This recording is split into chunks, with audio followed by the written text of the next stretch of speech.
Et ça commence l'enregistrement. C'est Oui. ça. Bonjour. Bonjour à tous. Donc on est sur un webinaire event, donc vous pouvez pas forcément activer votre micro et votre caméra. Vous avez l'option chat si vous voulez, et puis il y aura l'option Q&A pour poser les questions. Donc j'espère que vous voyez bien tous ma presse. Tac.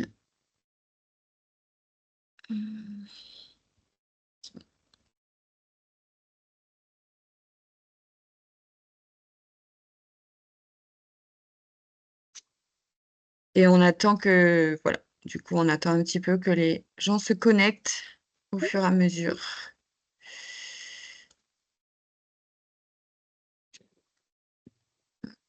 Pour savoir, est-ce qu'on va avoir ça toutes les semaines, tous les ans? Bonjour Jean-Claude, est-ce que il faut Salut. juste si tu peux couper ton micro, on attend juste que les participants se connectent et voilà, et après on lancera le webinaire. Je coupe. Ok.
Bonjour à tous.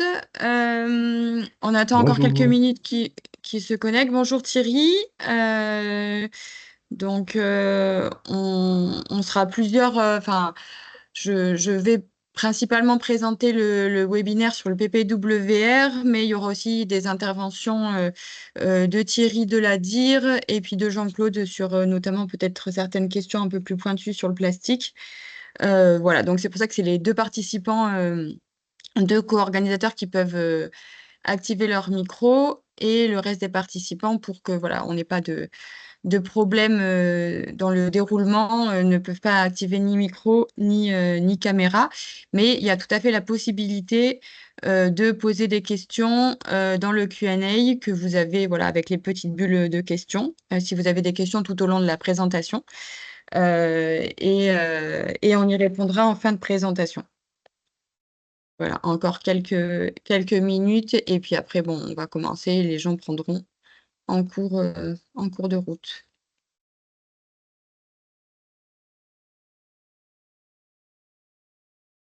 Hop, moi je me mets sur le truc.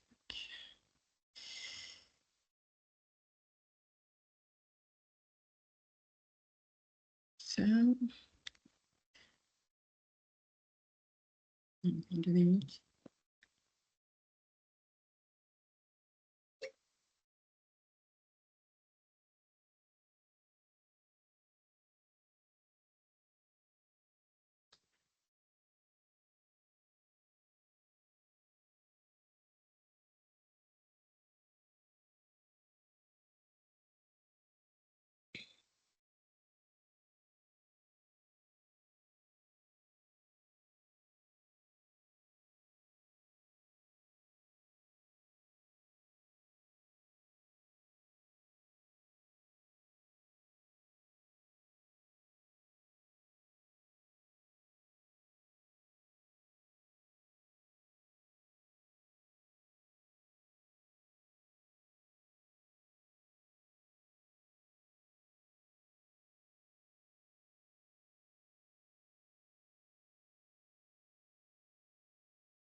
Bonjour à ceux qui arrivent au fur et à mesure. Donc je le répète, vos micros et vos caméras sont coupés. On va démarrer. Donc en gros, c'est un point d'information sur la sur la réglementation récente, donc nouvelle du PPWR. Voilà, qui concerne les emballages et les déchets d'emballage. La présentation durera environ 1 heure. On commencera par un petit rappel de ce que c'est le comité emballage réunion, qui est une initiative de l'ADIR et de Calitropic. Voilà, parce qu'il y en a pas forcément tout le monde connaît encore. Voilà, et puis après, on laissera un bon temps d'échange pour des questions à la fin. Donc, on n'aura pas forcément toutes les réponses, mais en tout cas, on enregistrera toutes vos questions pour apporter au mieux une réponse post-webinaire, en allant chercher aussi dans les réseaux d'experts PAC, si jamais il y a des questions assez précises, puisque le PPWR, c'est un règlement qui fait 124 pages, donc voilà, c'est une petite digestion de ce règlement, mais voilà, il faut après sur certaines questions revenir plus précisément sur des articles ou voilà, ou même on connaît pas encore tout, donc il peut y avoir des questions aussi sans réponse. Voilà, donc je vous propose de commencer, et puis on avait à peu près une 50aine d'inscrits, donc au fur et à mesure, les personnes se connecteront. Donc on va déjà commencer par un rappel de ce qu'est le comité emballage réunion, qui est une initiative portée par Calitropic et l'ADIR. Et donc juste un petit rappel, voilà, pour ceux qui connaissent pas ces deux structures. Donc Calitropic, c'est un pôle de compétitivité, comme il en existe plein d'autres, qui est focus sur la bioéconomie tropicale. Donc notre mission, c'est de faciliter les interactions entre la recherche, le monde privé des entreprises et la formation en effectuant des missions d'intérêt général, de l'accompagnement de nos adhérents et puis des prestations.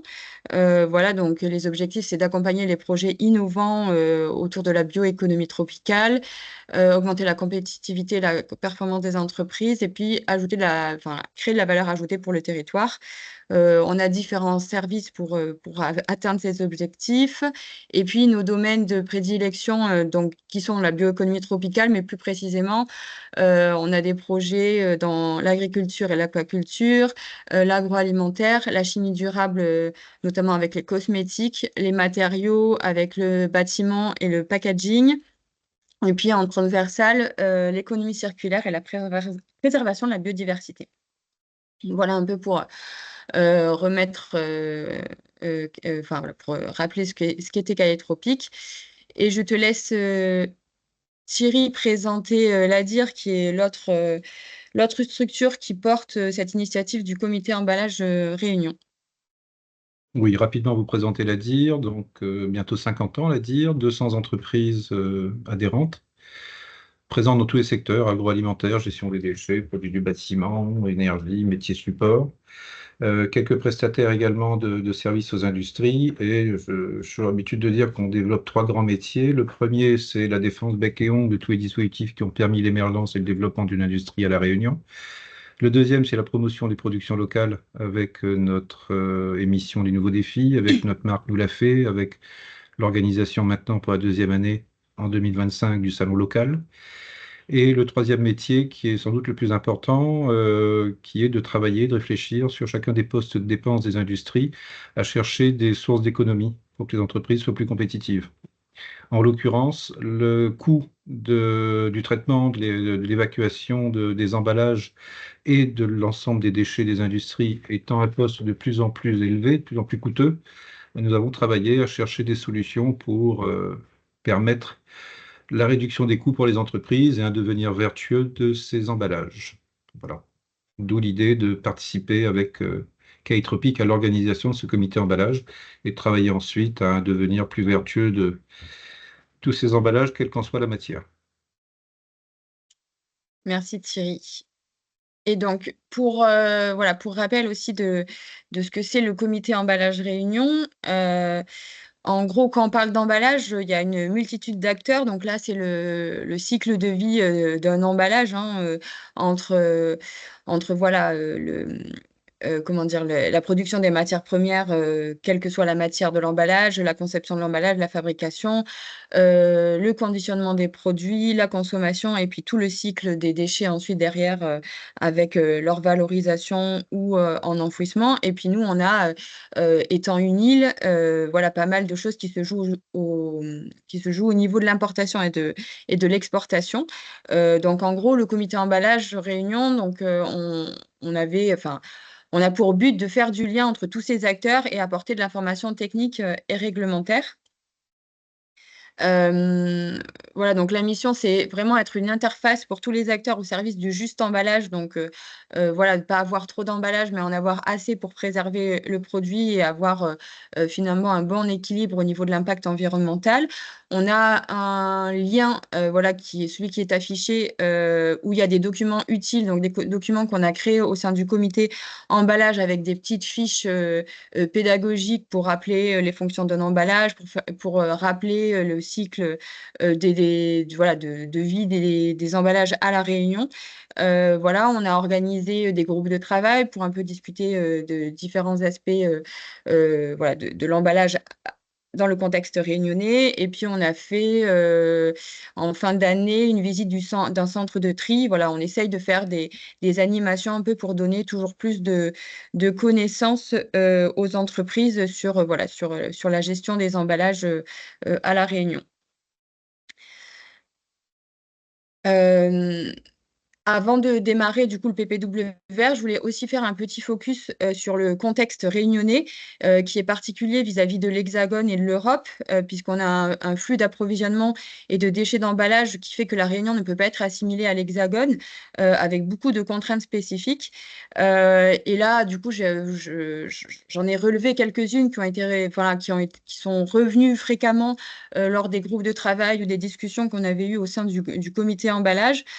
Donc notamment une forte, alors c'est voilà, c'est au moins pour les avoir en tête aussi dans ce cadre d'évolution réglementaire. Donc à La Réunion, on a une forte concurrence de l'importation sur les emballages ou les produits emballés versus la production locale. Donc des fois avec des coûts qui sont pas forcément compétitifs, une distorsion de la concurrence par rapport à des produits qui sont hors Union européenne ou hors France, et notamment le paiement de l'éco-contribution qui voilà n'est pas, enfin il y a les importateurs des fois ne le payent pas. On a aussi 70 à 80% de nos produits consommés qui sont importés. Donc là, c'est aussi à des discussions avec notamment des transitaires, l'éco-conception qu'on voit, voilà, très vertueuse avec réduction de poids, épaisseur, etc., elle peut être parfois subie dans un contexte d'importation, avec notamment une problématique de durabilité et de, comment dire, de résistance des emballages qui parfois fait de la perte de marchandises et de la casse dans des containers. Donc ça, on n'y pense pas forcément quand on réduit les épaisseurs et les poids des emballages, mais voilà, donc ça peut avoir quand même des conséquences au niveau de la réunion et des déchets. On a aussi enfin, voilà, on est soumis à la réglementation européenne et nationale, qui peut être parfois contre-productive. Notamment, on a l'exemple de l'exportation des déchets pour recyclage, même si c'est des déchets non souillés et non en mélange, qui peut être compliqué vers l'Europe. Et puis parfois, quand on essaye de monter des projets en zone océan Indien pour faire de l'économie circulaire dans la zone, voilà, c'est très compliqué, très complexe. Et donc souvent, c'est plus simple d'enfouir. Ensuite, on a aussi un contexte où on a beaucoup de petites et moyennes entreprises avec peu de moyens vraiment de focus pour travailler sur l'emballage, alors qu'on a vraiment de fortes évolutions réglementaires sur ce sujet. On a aussi des minima de commandes pour ces petites entreprises, notamment en termes d'emballage, des emballages qui viennent de hors réunion qui sont importants. Donc, les entreprises se retrouvent à stocker très longtemps avec des problèmes de place, des problèmes de conservation de propriété de l'emballage, des problèmes aussi d'étiquetage parfois, enfin d'impression, qui doivent évoluer au fil du temps puisque en fait, elles ont des stocks d'emballage pour 2 ans. Et puis des fournisseurs d'emballage ou de matières premières qui sont éloignés, et donc une gestion des approvisionnements qui est vraiment particulière. Et enfin, un point qui est aussi revenu plusieurs fois, c'est que l'éco-organisme des emballages ménagers est aujourd'hui sur La Réunion, surtout concentré sur le travail de la collecte et des traitements avec les EPCI et peu présent en accompagnement des entreprises locales. Donc voilà, donc tout ça fait que voilà, il y a encore beaucoup de leviers pour améliorer la situation des emballages à La Réunion. Donc maintenant, si on se lance dans le Packaging and Packaging Waste Regulation, qui est donc son petit nom, c'est le PPWR. Donc pourquoi faire un webinaire dessus? Je ne sais pas si parmi les participants, vous avez déjà eu l'occasion d'écouter des conférences ou des webinaires dans des salons sur ce sujet, parce que c'est voilà, vraiment un sujet d'actualité. Moi, j'ai participé à plusieurs webinaires sur le PPWR. Il y en avait encore un il y a 2 semaines où il y avait eu qui était au niveau national, où il y avait plus de 300 participants. Donc, c'est vraiment un sujet tout nouveau où toutes les entreprises au niveau national et au niveau européen essayent de se l'approprier. Voilà, mais à La Réunion, parfois, les entreprises, comme je dis, n'ont pas beaucoup de moyens sur les emballages, donc pas forcément le temps de se renseigner et d'être dans ce flux spécifique d'informations sur les emballages. Donc, le but aujourd'hui, c'était voilà, que ces informations arrivent à vous, que vous puissiez en avoir connaissance, que vous puissiez poser les questions aussi, vous poser les bonnes questions sur l'évolution de vos emballages, sur vos investissements d'équipement. Voilà, et puis aussi essayer d'identifier les points un peu plus compliqués à mettre en œuvre à La Réunion. On n'aura pas, je l'ai répété en introduction, on n'aura pas forcément toutes les réponses à vos questions parce que quand c'est des cas un peu spécifiques, il faut se replonger dans ce gros texte. Mais posez vos questions. Si on n'a pas les réponses là, en tout cas, on les prendra et on essaiera d'y répondre au mieux après. Donc, juste un petit rappel sur le cadre réglementaire des emballages. En gros, il y a déjà le PPWR, c'est pas le premier texte sur les emballages. Il y a des textes historiques. Donc, c'est notamment le texte historique sur l'emballage qui a été revu par le PPWR. C'est la directive européenne 94/62, donc qui date de 1994, qui avait pour but de réduire les impacts environnementaux des emballages. Donc, c'est une directive. Ça veut dire qu'elle est transposée dans les États membres de l'Union européenne. Ça veut dire qu'en fait, il y a des objectifs communs, mais que les moyens pour atteindre ces objectifs, ils sont décidés par les États membres. C'est très important que vous allez voir par rapport au PPWR qui a un règlement. Ensuite, on a eu aussi la directive des single-use plastiques, donc en 2019, pour réduire l'impact et l'utilisation de certains plastiques à usage unique, qui est aussi une directive donc transposée dans les États membres. Et notamment ces transpositions au niveau français, elles se sont faites avec la loi AGEC, donc anti-gaspillage et économie circulaire, qui a été adoptée en février 2020. Donc elle ne concerne pas que les emballages, elle concerne beaucoup d'autres choses sur l'économie circulaire, mais il y a pas mal de focus sur l'emballage. Donc ça a permis de transposer cette directive de 2018 et la directive de 2019 des single-use plastiques, avec notamment des mesures mieux disantes et des objectifs plus ambitieux qui est que les directives européennes. Donc, je vous ai rappelé quelques objectifs de la loi AGEC en dessous. Il y en a plein d'autres. Mais voilà, il y avait réduire l'usage des plastiques à usage unique pour arriver à zéro plastique jetable en 2040, avec des intermédiaires tous les 5 ans, avec les taux de RPET dans les bouteilles de boissons qui 25% en 2025, puis augmenter au fil des années. Des obligations au niveau de l'utilisation du logo Triman. On a eu pas mal de questions, notamment au comité emballage là-dessus, sur le logo Triman à mettre sur les emballages et accompagner les infos tri, pour que ça soit beaucoup plus clair pour les consommateurs. Et voilà, donc le fait de mettre en place, d'élaborer un plan de prévention et d'éco-conception sur les emballages, et puis des nouvelles REP emballages qui apparaissent. Donc aujourd'hui, il y a les responsabilités élargies des producteurs sur les emballages ménagers, mais vont être mis en place sur des nouvelles REP sur les emballages de la restauration et sur les emballages industriels et commerciaux. Donc, voilà, et maintenant, depuis fin de l'année dernière, du coup, le PPWR est apparu. Donc, ça a été un travail long, hein, puisque ça a duré, je crois, plus de 2 ans. Et donc, voilà, et le PPWR, contrairement aux autres textes européens, est un règlement. Ça veut dire que là, il n'y a pas une transposition dans les États membres, c'est directement applicable tel quel. Donc, ça veut dire que ça définit aussi les moyens pour y arriver, en quelque sorte. Donc ce règlement, il a été adopté en fin d'année dernière, en décembre 2024, et publié en janvier 2025, et il va être mis en application, du coup, 18 mois après sa publication, c'est-à-dire en août 2026.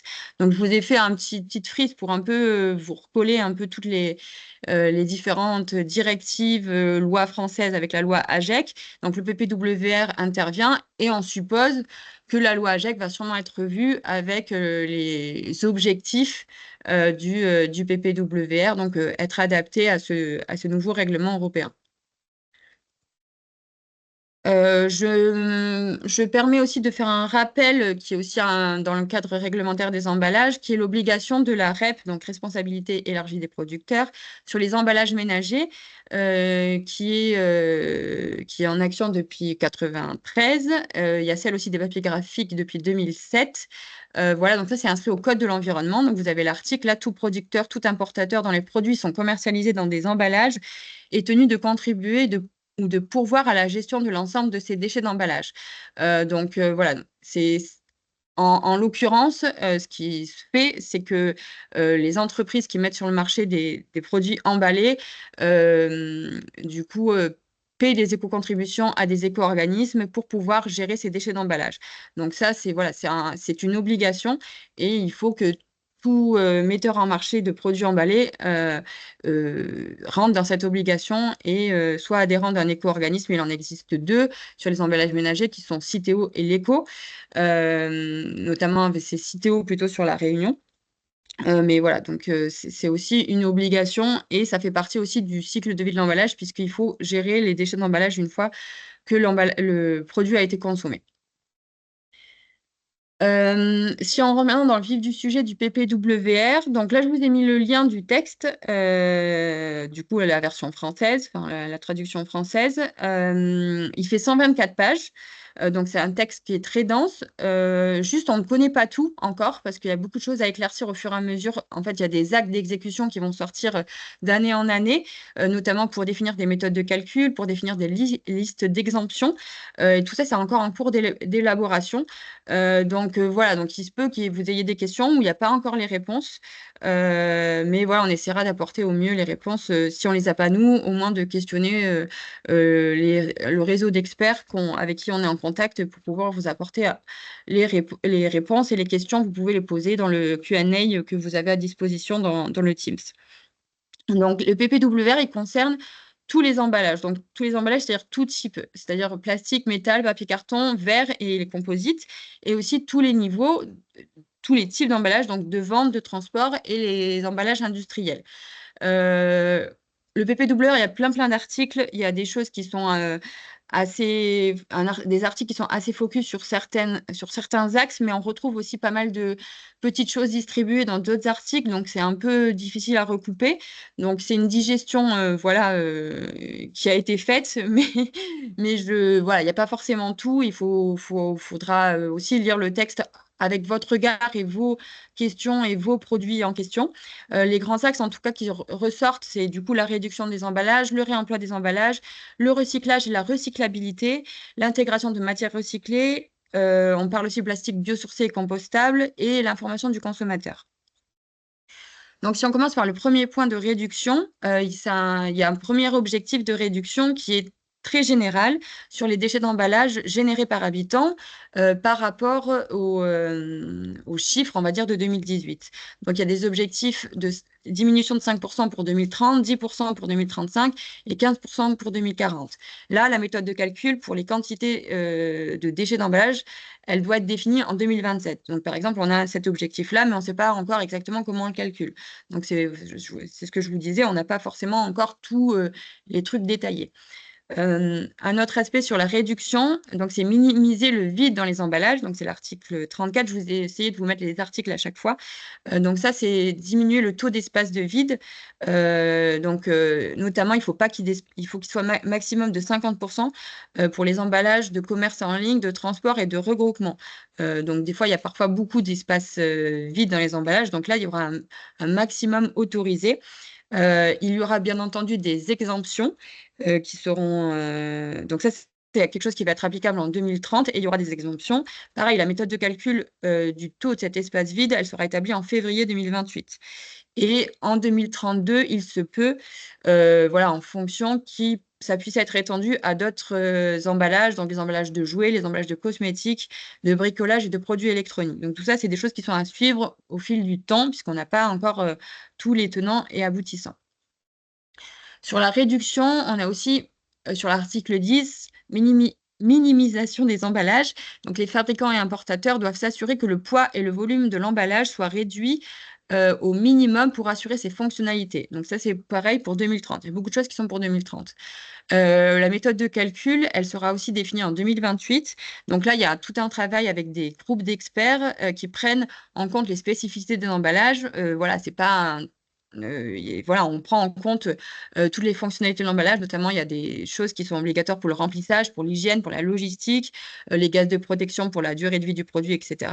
Voilà, tout ça c'est pris en compte pour faire quelque chose qui soit quand même faisable et qui ne mette pas en jeu du coup la durabilité du produit.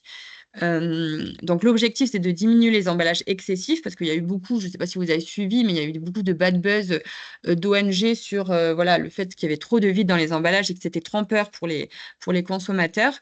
Et notamment les différenciations marketing comme la double paroi, de l'embossage qui fait que ça fait que l'emballage est plus lourd ou plus volumineux, ça ne justifiera pas d'un surplus de volume et de poids. Donc là, il faut faire attention avec le marketing. Donc, qu'est-ce qui sera décidé dans les années futures, puisque en gros, quelque chose qui peut être comment dire, défendable du point de vue marketing ne sera pas défendable du point de vue réglementaire et il faudra faire attention à ça. Donc là, il y a aussi des exemptions, notamment les IGP ou les marques et modèles qui sont déposés avant février 2025, enfin avant l'apparition du PPWR, seront OK, mais ceux qui interviendront après, ça sera plus possible de faire ce genre de choses.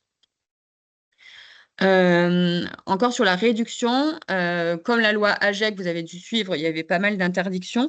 Là aussi, il y aura une interdiction de liste, enfin une interdiction d'emballage de plastique à usage unique, pareil pour 2030. Donc ça, ils sont en annexe 5, donc je vous invite à aller voir en l'annexe 5.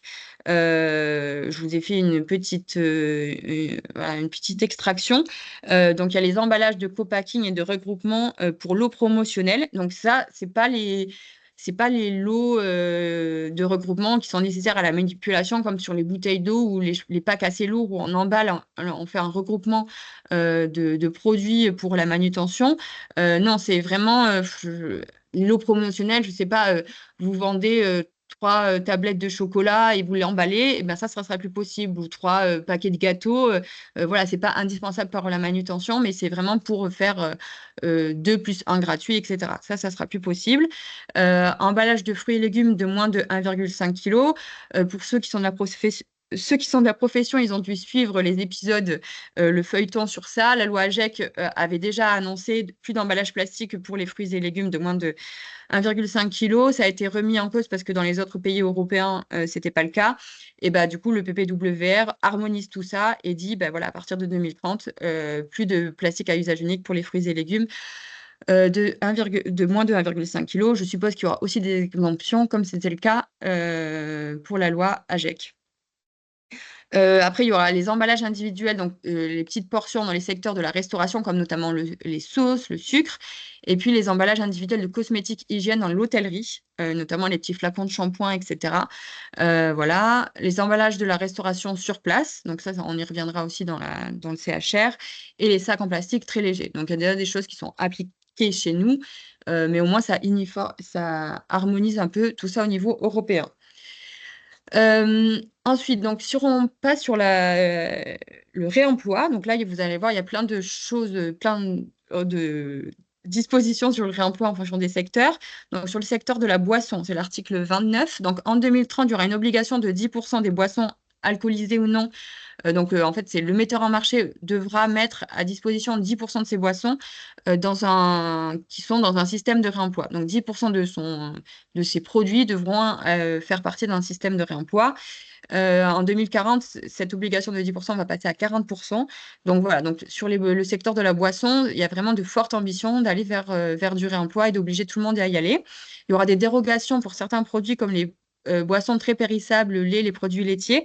Donc, c'est toute la liste des produits qui sont dans un règlement qui est le règlement européen numéro 1169/2011, que je vous invite à aller lire. Mais normalement, vous êtes déjà au courant que si vous êtes dedans. Voilà, il y a les produits de la vigne, donc notamment les vins et les spiritueux.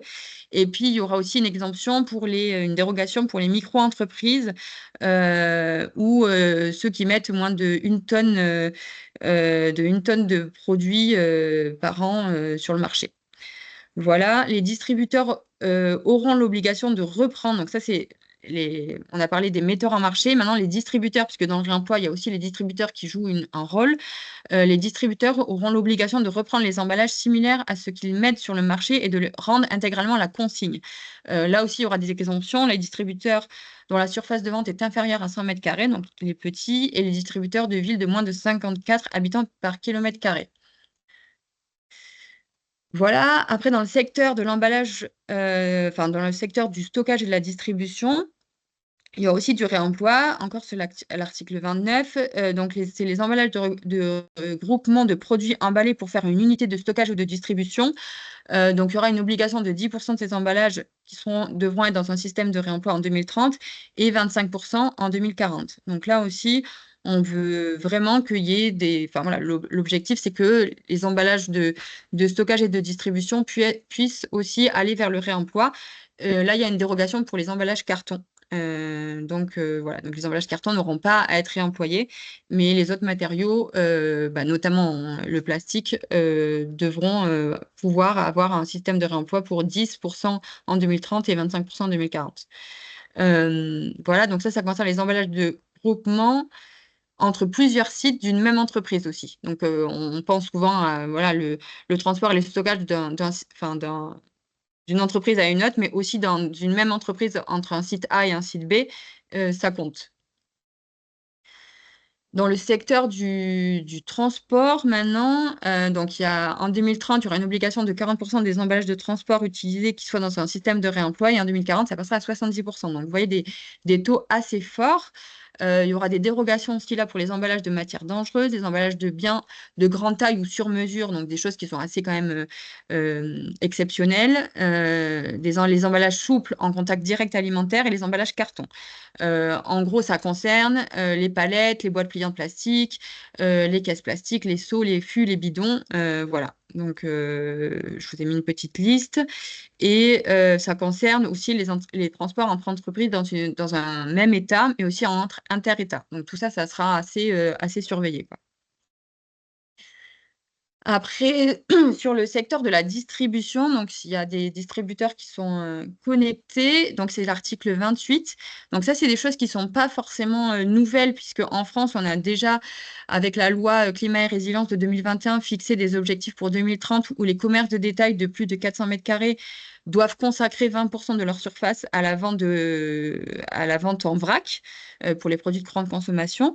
Mais là, du coup, pareil, dans le but d'harmoniser tout ça au niveau des États européens, l'article 28 demande à ce qu'en 2030, 10% des surfaces de vente soient consacrées à la recherche, que ce soit des produits alimentaires ou non alimentaires. Voilà, ça concerne les distributeurs dont la surface est supérieure à 400 mètres carrés. Voilà, les normes d'hygiène et les types de contenants seront coordonnés par le distributeur. Si le consommateur a le droit de ramener ses propres récipients, mais le distributeur n'est pas responsable des problèmes de sécurité des aliments. Et puis, le distributeur doit mettre en place un dispositif de mesure, donc notamment dans l'espace de vrac, et fournir des emballages de recharge gratuitement. Donc ça, c'est aussi une harmonisation au niveau européen, là où la loi AGEC, enfin, c'est pas la loi AGEC, c'est la loi climat et résilience, mais en tout cas, le package de loi française avait déjà démarré les choses. Sur le réemploi dans le secteur du CHR, donc hôtel, restaurant, café, du coup, on a l'article 32 et l'article 33, où en 2027, pardon, en 2027, donc les opérateurs de l'hôtellerie, de la restauration et des cafés devront accepter que les consommateurs apportent leurs propres contenants pour la vente à emporter. En 2028, ils devront eux-mêmes proposer une alternative réemployable à leurs consommateurs. Et en 2030, il y a 10% des produits qu'ils vendent à emporter qui doivent être dans un système de réemploi et interdiction du plastique à usage unique sur place. Voilà. Donc là aussi, en partie déjà le cas en France, parce que la loi AGEC, depuis 2023, demande que la vaisselle pour les repas sur place doit être réemployable dans les CHR. Et notamment, il y a eu pas mal de contrôles. Alors, c'est au niveau national. Je ne sais pas dire à La Réunion s'il y a eu ce type de contrôle, mais il y a eu pas mal de contrôles en 2024 et ça continue en 2025 pour vraiment que les opérateurs sur ce secteur se mettent en conformité sur cette loi AGEC. Mais du coup, c'est un investissement pour l'avenir puisque de toute façon, au niveau européen, il va y avoir ça aussi. Voilà, comme sur la partie réduction, il faut savoir que les méthodes de calcul pour le réemploi pour vraiment déterminer le taux de réemploi seront déterminés en juin 2027 et la liste définitive des exemptions, notamment pour le réemploi des boissons, pareil, ça sera en 2027. Donc, vous voyez, on ne connaît pas encore exactement tout. On sait à peu près dans quel sens ça va aller, mais les détails, on ne les connaît pas encore. Si on passe maintenant sur du coup le recyclage, donc il y a un objectif de recyclage de 65% en poids des déchets d'emballage pour fin 2025 et 70% pour fin 2030. Là, c'est l'idée, c'est d'aller vraiment, ce que disait un peu aussi la loi AGEC, de faire en sorte que beaucoup de déchets d'emballage soient recyclés et donc ne partent pas en enfouissement ou en valorisation énergétique, avec des objectifs spécifiques par matière. Donc, je vous les ai mis là, avec pour fin 2025 et fin 2030, le plastique avec un objectif de 50% en 2025, 55% en 2030, le bois 25% en 2025, 30% en 2030. L'acier, on est assez haut parce que voilà, c'est quelque chose qui se recycle quand même assez bien. Déjà, donc 70% en 2025, 80% en 2030, l'aluminium 50 et 60, le verre 70-75 et le papier carton 75 et 85. Voilà, donc ça, c'est des objectifs global État. Donc, ça veut dire qu'on ne va pas forcément regarder ce qui se passe au niveau de la Réunion, mais on va regarder ce qui se passe au niveau national. Ce calcul du taux est fait à l'entrée du site de recyclage et non à l'entrée du centre de tri, ce qui compte parce qu'il peut y avoir des différences. Ensuite, si on parle de recyclage, on va parler de la consigne pour recyclage. Ça doit parler à quelques participants aujourd'hui. Donc, c'est en fait ce que annonce le PPWR, c'est une obligation d'avoir 90% de collecte des bouteilles plastiques et des canettes boissons. Donc ça, je l'ai mis c'est pour 2030, il me semble. Ou pour 2029, pardon. Pour 2029. Et donc, si voilà, si c'est pas possible d'atteindre ce taux-là, il y aura en fait le PPWR va obliger les États membres à aller vers de la consigne pour recyclage pour les bouteilles plastiques et les canettes d'un volume de moins de 3 litres au 1er janvier 2029. Attendez, oui, oui, c'est ça. Au 1er janvier 2009, sauf si, donc les dérogations, c'est si l'État a atteint au moins 80% de collecte en 2026 et a un plan stratégique pour atteindre vraiment les 90% pour 2029, il pourra déroger à l'obligation de consigne pour recyclage. En gros, pour faire clair, si en France, en 2026, on n'a pas 80% de collecte, atteint 80% de collecte des bouteilles plastiques et des canettes boissons, il est fort probable qu'en janvier 2029, on demande à la France d'appliquer la consigne pour recyclage pour les bouteilles plastiques et les canettes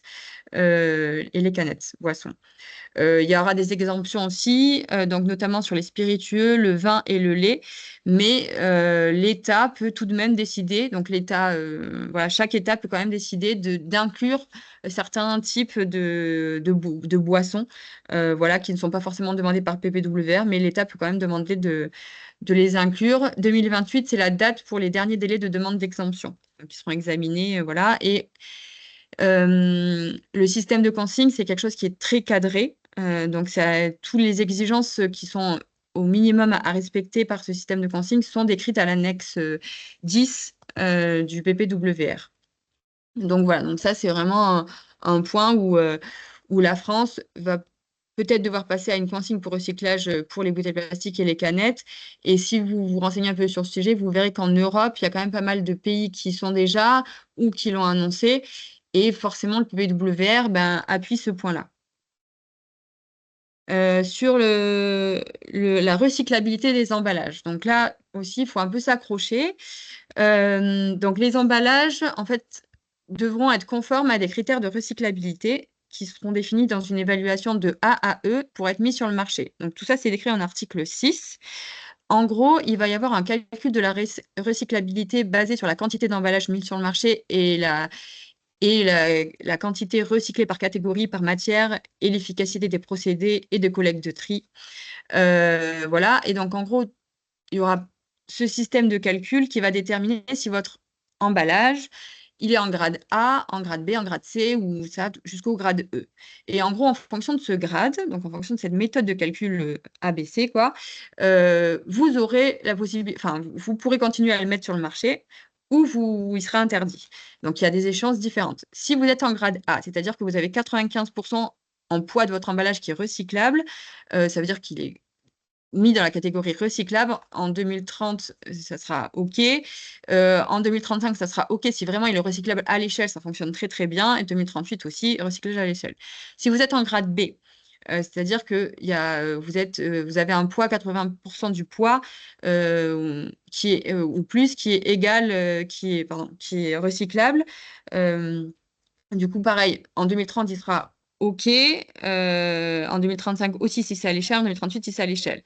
Là où ça change, c'est que si vous êtes sur le grade C, c'est-à-dire à partir de 70%, 70% de votre emballage ou moins qui est recyclable. Donc, en gros, là, en 2030, ça passera. Vous serez autorisé à mettre sur le marché. Mais en 2035, il faudra que ça soit recyclable à l'échelle. Et en 2038, par contre, il sera interdit. C'est-à-dire que si vous avez un emballage où il y a juste 70% dans la méthode de calcul qui est recyclable, en 2038, vous n'aurez plus le droit de le mettre sur le marché. Et dans les catégories plus basses, donc c'est-à-dire un poids inférieur à 70% recyclable, et du coup, il sera interdit en 2030, interdit en 2035 et interdit en 2038. Aujourd'hui, vous ne pouvez pas tellement calculer ce grade de ABC puisque ça sera déterminé. Il y aura une norme de cette norme de ce calcul ABC qui sera déterminé en 2028. Et donc, du coup, il y aura des actes d'exécution pour dire exactement comment calculer ce grade pour votre emballage en janvier 2030. Il y aura aussi des dérogations parce que, bien sûr, on ne peut pas imposer à tous ces à différents types d'emballages d'être recyclables, comme les emballages médicaux et vétérinaires, les marchandises dangereuses. Et puis, ils ont aussi fait des dérogations pour le bois léger, le liège et la céramique. L'autre critère, c'est l'intégration de MPR, donc de matières premières recyclées. Là, c'est pas pareil que la recyclabilité. On parlait de fin de vie, donc de rentrer dans un système de recyclage. Là, on parle d'intégrer de la matière recyclée. Donc ça, c'est l'article 7 et il y a des descriptions dans le tableau 1 de l'annexe 2. Donc, il y a des objectifs d'intégration de matières recyclées post-consommateur. Donc, on ne parle pas de matières recyclées qui restent chez le fournisseur, on passe vraiment de la matières recyclées qui ont été jetées par le consommateur et qui sont dans un système de recyclage. Là, c'est des objectifs en fonction des types d'emballage. Donc, pour les emballages plastiques sensibles au contact qui sont en PET, il faudra 30% de matières recyclées dans ces emballages-là et 50% en 2040, 30% en 2030, 50% en 2040. Les emballages plastiques sensibles au contact, mais qui ne sont pas en PET, ça sera 10% en 2030 et 25% en 2040. Les bouteilles de boissons en plastique à usage unique, ça sera 30% du coup en 2030 et 65% en 2040. Et les emballages en plastique autres que ceux précédemment visés, on sera sur donc tout le reste, 35% en 2030 et 65% en 2040. Donc, le calcul se fait par type et par format d'emballage, avec notamment le polymère principal voilà, sur lequel on fait le calcul. Et les importations de plastique recyclé doivent respecter cette règle-là. Voilà, donc aujourd'hui, ça concerne le plastique. La Commission européenne pourrait mettre des obligations de matières premières recyclées post-consommateur sur d'autres matières, en particulier le verre et l'aluminium. Ça sera décidé à partir de 2032 pour faire en sorte que la matière première recyclée puisse avoir un marché finalement. Parce que c'est ça, dans le cycle de recyclage, il faut aussi pouvoir trouver un marché. Et ça, c'est obligé à en mettre dans les produits finis. Bah, du coup, ça fait qu'il y a un marché ensuite. L'intégration de matières premières recyclées, il y aura des exemptions. Emballages médicaux, emballages compostables, emballages de transport de marchandises dangereuses, les emballages pour les aliments destinés aux nourrissons et aux enfants de bas âge, et puis toute partie plastique représentant moins de 5% de la masse totale de l'emballage, parce que pas significatif, sortira aussi de cette obligation. Il y aura des dérogations possibles. Donc ça, il y a des évaluations qui sont faites par la Commission avant janvier 2028 pour voir ces dérogations. Notamment, certains emballages en plastique, c'est aucune technologie de recyclage appropriée n'est disponible d'ici là, et si le contenu recyclé représente un risque pour la santé humaine. Donc ça, c'est pas mal d'évaluations scientifiques qui sont faites, ça pourrait sortir de cette obligation. Et en cas d'approvisionnement insuffisant, on n'arrive pas à avoir assez de matières recyclées post-consommateur, il y aura une réadaptation aussi du pourcentage minimum imposé. Donc vous voyez qu'il y a des choses qui sont fixées, mais qui peuvent être révisées en fonction de comment le recyclage se développe sur chaque matière. Ensuite, si on passe sur les plastiques biosourcés et compostables. Donc, sur la partie plastique biosourcés, c'est l'article 8. Au plus tard, en 2028, il y aura une réexamination du développement des technologies des performances environnementales des emballages plastiques biosourcés. Afin d'établir donc des exigences de durabilité. Donc, le fait qu'un emballage plastique qui est fait donc biosourcé, hein, je vous rappelle, c'est que c'est en gros en opposition à pétro-sourcé, on fait du plastique à partir de matières végétales. Donc il faut que ça respecte quand même des exigences de durabilité, que ça tienne aussi bien que le pétro-sourcé. Fixer des objectifs pour augmenter leur utilisation. Donc ça pourrait être si la commission, par ses évaluations, se rend compte que il y a un impact environnemental qui est plutôt positif à utiliser des plastiques biosourcés, elle pourrait mettre en sorte des objectifs pour augmenter leur utilisation, pour obliger les opérateurs à utiliser du plastique biosourcé. Et puis, introduire la possibilité d'atteindre des objectifs d'introduction en remplacement du plastique recyclé post-conso en cas d'indisponibilité de la matière recyclée pour le contact alimentaire. Alors, pour traduire cette phrase, c'est en gros, s'il y a des matières recyclées en contact alimentaire qui ne sont pas possibles parce qu'il y a un risque pour la santé, etc., ils pourraient intervertir et dire, à la place de mettre du plastique recyclé, mettez plutôt du plastique biosourcé, pour avoir un impact environnemental mieux disant, mais parce que le plastique recyclé n'est pas possible pour ce type de matière en contact direct.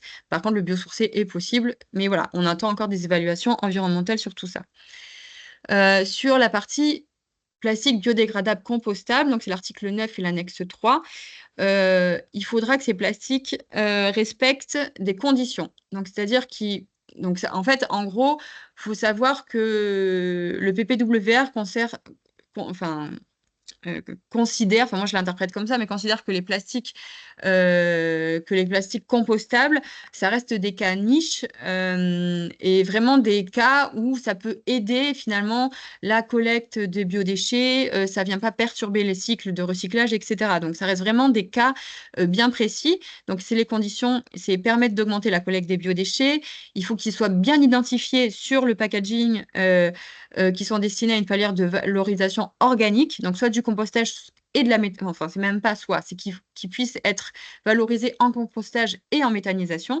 Ils ne doivent pas impacter la qualité du compost. Il y a eu quand même pas mal d'évaluations là ces derniers temps, notamment euh, par ANSES, je crois, par ANSES, ou des rapports de l'ADEME, excusez-moi, je ne sais plus, mais où, voilà, où on disait il y a des risques de pollution microplastique avec des plastiques compostables, minimiser la contamination des flux de recyclage et être recyclable, sauf pour les emballages de fruits et légumes et les collectes de biodéchets.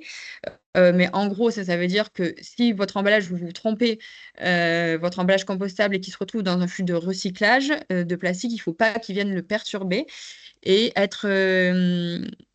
et il faut que ces emballages seront comptabilisés dans le calcul du taux de recyclage dans les États membres. Donc, c'est-à-dire que c'est pas des emballages qui seront exonérés qui seront quand même pris en compte dans le calcul de recyclage. Donc voilà, ça permet pas c'est pas parce qu'on va tout mettre en plastique compostable qu'on va pouvoir dire que du coup notre taux de recyclage est mieux parce qu'on aura enlevé cette partie de plastique. Donc non, il faudra les compter.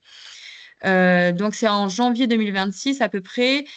Il demande aussi qu'il y a les normes, notamment la norme 13432 sur le compostage, soit harmonisées au niveau européen et soit revues pour notamment voilà, cette histoire de rejet de microplastiques et aussi intégrer la méthanisation. Donc voilà, que ces normes aille plus loin que ce qui est le cas, que ce qui est aujourd'hui pour pouvoir être sûr qu'on n'a pas de contamination.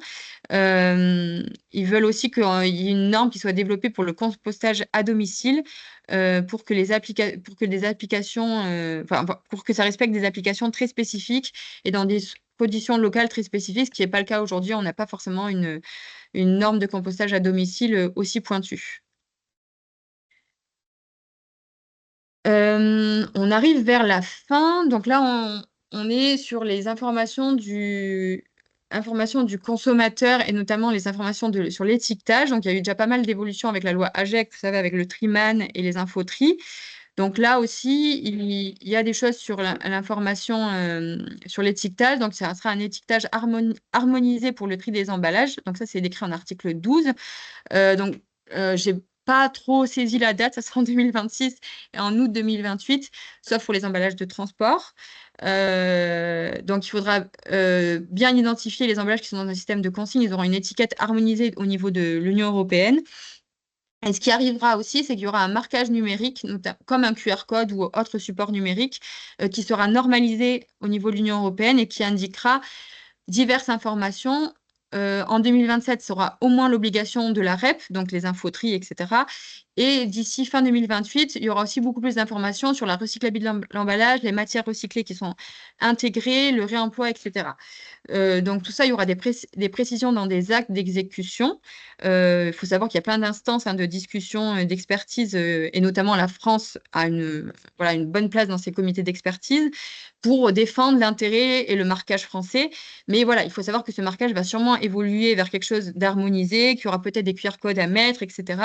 Donc, ceux qui sont en train de revoir leurs étiquetages, alors c'est pas demain, hein, on parle là de 2027, 2028, mais sachez que voilà, dans vos commandes, etc., des fois, il faut prendre ça en compte, il y a des choses qui vont évoluer. Enfin, le dernier truc, ça c'est plutôt pour les fournisseurs d'emballage, les producteurs d'emballage, c'est l'évaluation de la conformité des emballages.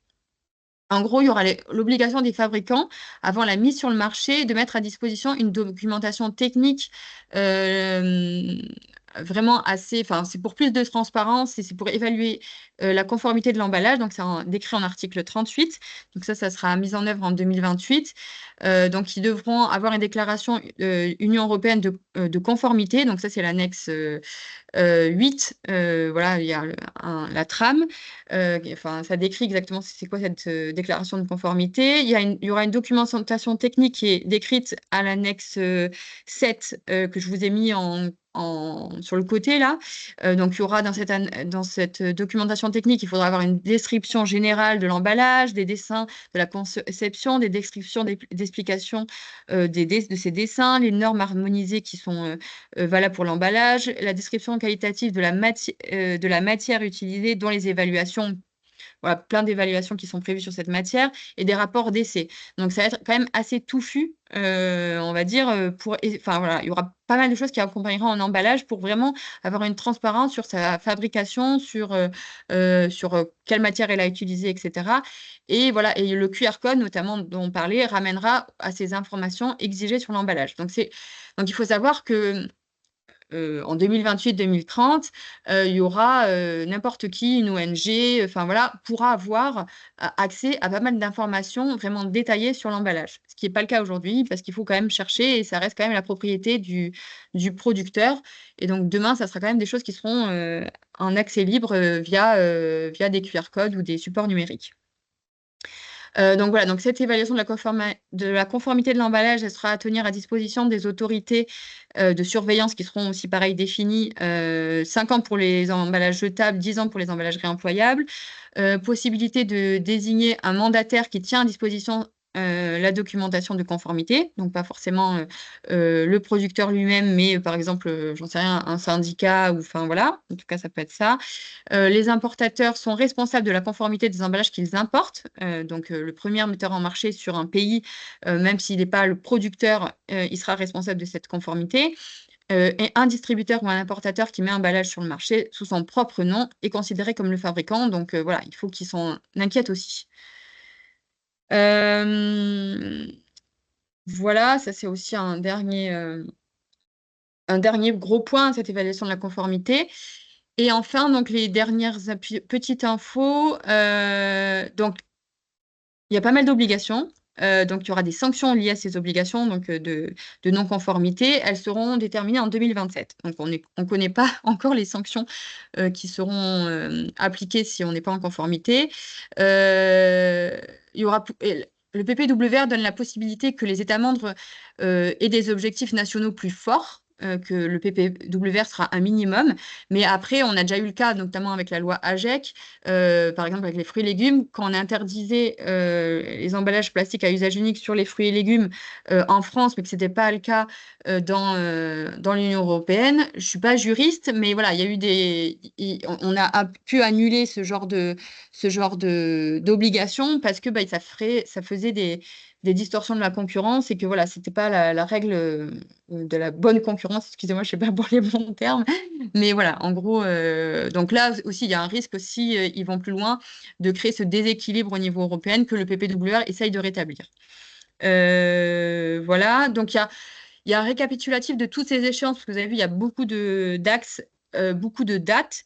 Il y a un document qui est très bien fait, que je trouve, par Monsieur et Madame Recyclage. Je vous ai mis le lien. C'est un peu comme si dessous, il y a une frise. Et en fait, ça vous dit à chaque date qu'est-ce qui va être mis en place. Donc voilà, donc vous pouvez aussi le télécharger pour avoir un petit rappel là-dessus. Et donc, en conclusion de tout ça, je suis désolée, c'est assez une liste à l'après-vert, mais en même temps, c'est un texte de 124 pages avec beaucoup d'axes. La conclusion, c'est que ce texte, il va harmoniser les objectifs et les obligations au niveau de tous les États membres de l'Union européenne. Vous avez vu, il y a des objectifs nationaux, mais qui sont sur tous les secteurs, mais il y a aussi des objectifs par catégorie d'emballage ou par secteur. Donc, il faut bien à chaque fois voir dans quoi on se place, en fait.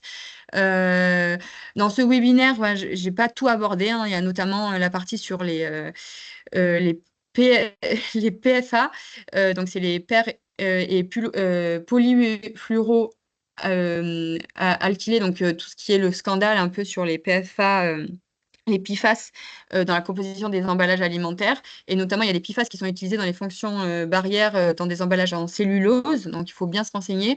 Mais là aussi, il y aura pas mal d'interdictions et de regards sur les PFAS dans le PPWR. Par rapport à tous vos emballages, il y a besoin de faire une analyse au cas par cas, des lectures par cas par cas qui sont pas faites là, donc il faut vraiment reprendre ce texte. Et il y a encore beaucoup de questions puisque il y a pas mal de choses qui ne sont pas encore définies. On attend des dates d'exécution.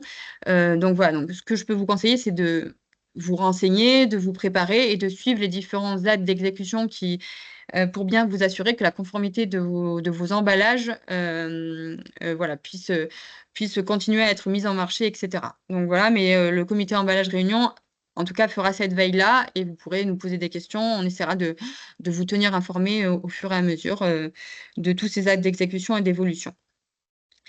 Et ben voilà, je crois que j'ai fini un peu. Je ne sais pas si j'ai à peu près tenu mon 1 heure de timing. Euh, Hein, et donc voilà, donc là, c'est si vous avez un peu des questions sur tout ça, on va vous transmettre de toute façon la presse, qui est encore, je vous le rappelle, une digestion de ce texte, mais vous pouvez aller directement sur le texte et en fait, avec du contrôle, vous faites contrôle F et puis vous cherchez, si vous cherchez des choses sur le réemploi, sur l'étiquetage, voilà, comme ça, c'est plus facile pour la lecture du règlement. Et, euh, et voilà, j'ai fini avec ça. Euh, est-ce qu'il y en a qui ont peut-être des questions, des interrogations, des commentaires?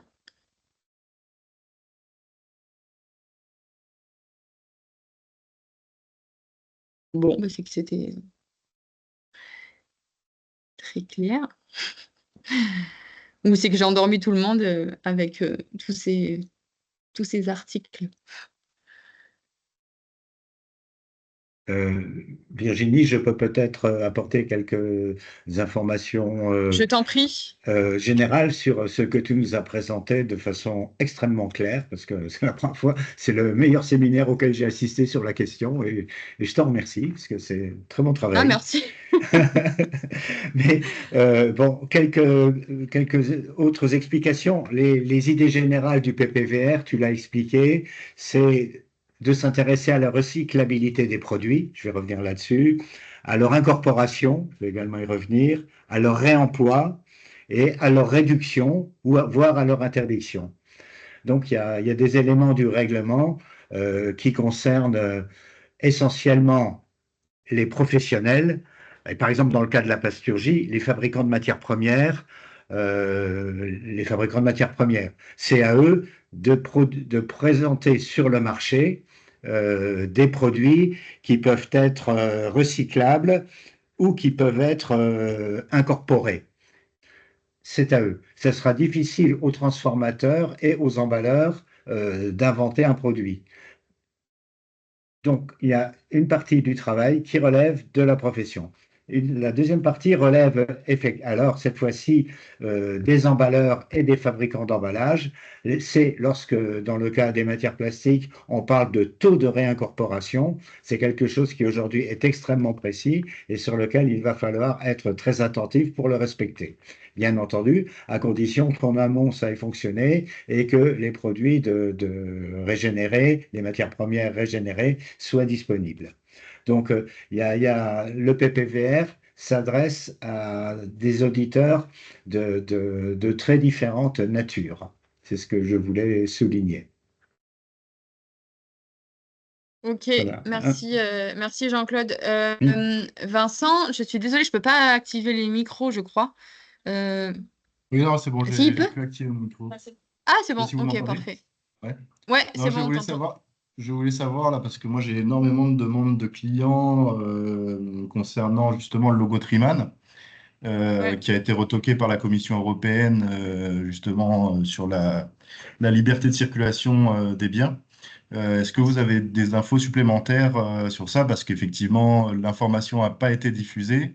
Leclerc demande toujours le logo Triman, alors que bah, on en a parlé avec la qualité, etc. On leur a expliqué ce que ça donnait, on leur a envoyé les liens, etc.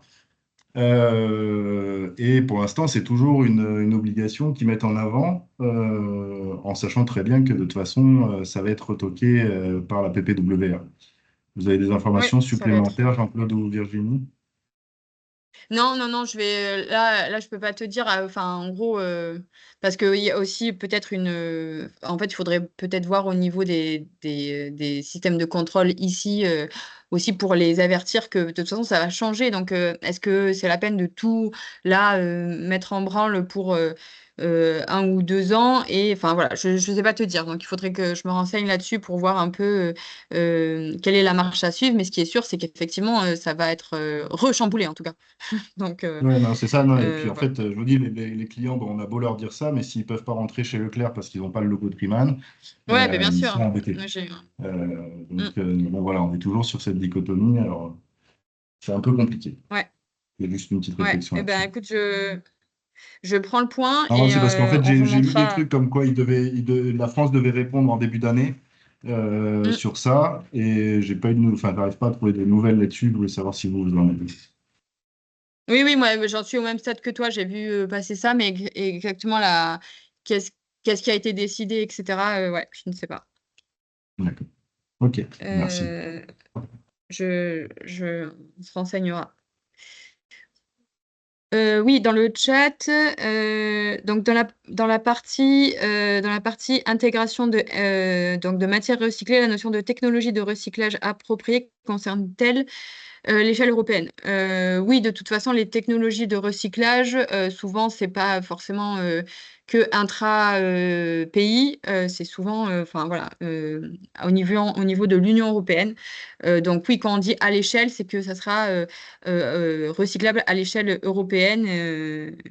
Voilà, je ne sais pas si je réponds clairement à la question, mais n'hésitez pas à prendre la parole ou à lever la main pour avoir accès au micro. Si tu veux, la notion de à l'échelle n'est pas définie juridiquement. Toutefois, il y a Ouais, un chiffre sur lequel tout le monde s'entend, c'est de dire si on arrive à trouver un calcul et si on arrive à recycler 80% d'un matériau, on pourra considérer, le chiffre de 80% revient souvent, on pourra considérer qu'il est recyclable à l'échelle. Alors tout ça, c'est ok. vrai, ou à l'échelle européenne ou à l'échelle du pays, on ne Ouais. sait pas toujours. Nous, on a quand même un problème à l'île de la Réunion, c'est qu'il y a 20% des emballages, 15-20% des emballages utilisés qui sont fabriqués localement et 85% qui viennent d'ailleurs. Donc, on va jamais maîtriser la situation.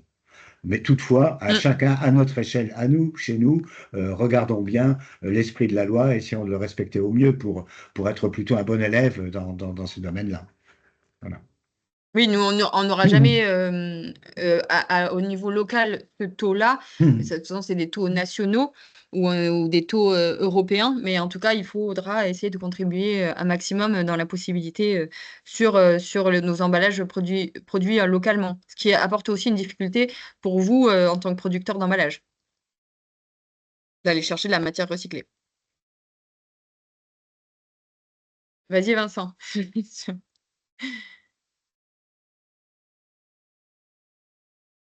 Ah, il faut activer le micro. Ouais, c'est bon. Oui, Tu peux y merci. aller. Ouais, c'est bon. Non, il y avait aussi sur justement la définition de la recyclabilité d'un produit, des choses qui changent au niveau de la PPWR où la définition est beaucoup plus Ouais. drastique. Mm, Et c'est des choses qui pourront pas être mises en place à La Réunion, c'est évident. Et donc là, est-ce qu'il y a une discussion sur les mm. exemptions liées au dom-tom ou des choses comme ça en Europe ou pas? Je ne sais pas si Jean-Claude a plus d'informations là-dessus, mais en fait, il faut que en sortie, en fait, si on met 100 produits en entrée de ligne de recyclage, il faut pouvoir en sortir 50. Or, à La Réunion, on sait très bien que ce sera très, très difficilement le cas. Je voulais savoir s'il y avait des discussions justement au niveau européen là-dessus. Nous, on en a parlé un peu avec Ellipso, etc., de cette problématique pour nous, quoi. Alors, est-ce que ce sera juste au niveau français, donc on va prendre la globalité de la France en Mm. compte, ou est-ce qu'il faudra que dans les dom-toms, il y ait ce genre de choses, parce que sinon, nous, on n'y arrivera pas. Tu as tout à fait raison. À partir du moment où on a dit que plus de 80% de ce qui arrive comme emballage est importé, on va avoir du mal à gérer les problèmes des autres. Donc, on a essayé de l'expliquer à plusieurs reprises avec Ellipso, voire directement avec le ministère. C'est une question qu'ils écoutent, mais sur lequel aujourd'hui, ils ont plutôt, jusqu'alors, ils avaient plutôt une philosophie qui était de dire que la règle soit uniforme pour l'ensemble du pays. Ça reste discutable. Ça reste que discutable, mais c'est pas acquis. Donc, la conclusion serait de dire, devant ces lois qui, très sincèrement, sont positives et permettent d'avancer, mais qui ne peuvent pas être extrêmement précises parce qu'il y a tellement de cas particuliers. Il y a le cas des produits, il y a le cas des lieux, il y a le cas des pays, il y a le cas des îles. La discussion est ouverte largement et c'est de dire à chacun participer le plus largement aux négociations qui s'ouvrent sur tous ces chantiers pour défendre vos intérêts, tout en restant dans l'esprit général de la loi. Voilà. Bien sûr. Okay. Et au niveau justement de la situation d'Homme et Réunion, vous défendez le cas par rapport dans les syndicats. Comment on peut faire remonter aussi ce point où, en gros, à chaque fois, c'est un peu difficile au niveau géographique d'avoir ces mêmes objectifs au niveau local. Est-ce que c'est par quel biais qu'il faut aussi le faire remonter ça? Pour moi, c'est au niveau des fédérations de plasturgistes, etc. On aura du mal à avoir un impact. Ils entendent ça. Ils sont quand même. On en a parlé un petit peu, etc. C'est des sujets qui, comme dit Jean-Claude, c'est des sujets qu'ils connaissent, qu'ils ont en tête. Maintenant, c'est pas forcément une priorité non plus aujourd'hui où, en fait, il y a tellement de choses qui sont chamboulées que. Voilà, donc, bon, Oui. pour moi, ils vont trouver quand même un truc, mais bon. C'était une question, en fait, de savoir si ça avait un peu avancé ce sujet. Je te confirme que Ellipso, par exemple, est tout à fait à l'écoute de ce type de questions, particularité des DOM, des îles, des zones éloignées, voire particularité de certaines régions. Donc ils entendent la question, ils la transmettent. Ouais, c'est pareil. Le problème, c'est d'être écouté après. Voilà, nous on en a parlé aussi à Polivia, enfin on en a parlé un petit peu à tout le monde, de dire bon, attendez, qu'est-ce que ça donne? Bon, ils sont au courant, mais c'est pas forcément un sujet principal pour eux, c'est évident. Ok, ça marche. Je ne sais pas s'il y a d'autres questions. Bon, en tout cas, je vous fournirai ça. Il y aura pas mal de choses qui seront à suivre par la suite, vous avez vu, mais au moins ça vous donne un cadre de qu'est-ce qui va aussi évoluer sur le marché de l'emballage et de l'emballage de vos produits mis sur le marché. Donc de rester vigilant un peu à toutes les évolutions un peu des emballages, des nouveaux produits, etc. Puisqu'il y aura pas mal de choses qui vont évoluer et qui vont être regardées. Voilà. Écoutez, s'il n'y a pas d'autres questions, on peut fermer la session. Merci beaucoup, Virginie. Merci à vous pour les échanges aussi. De toute façon, on reste en lien puisque, étant beaucoup lié sur la partie plastique avec les syndicats, c'est hyper important aussi de défendre les intérêts au niveau local. Et puis voilà, n'hésitez pas aussi par mail. Je vous ai remis à la fin de la presse, il y a mon mail si jamais vous avez des questions un peu qui viennent après. C'est tout à fait possible. Voilà, en vous souhaitant une bonne journée et puis une bonne digestion de ce joli texte. Allez, au revoir. Merci beaucoup. Au revoir, Merci. Au revoir.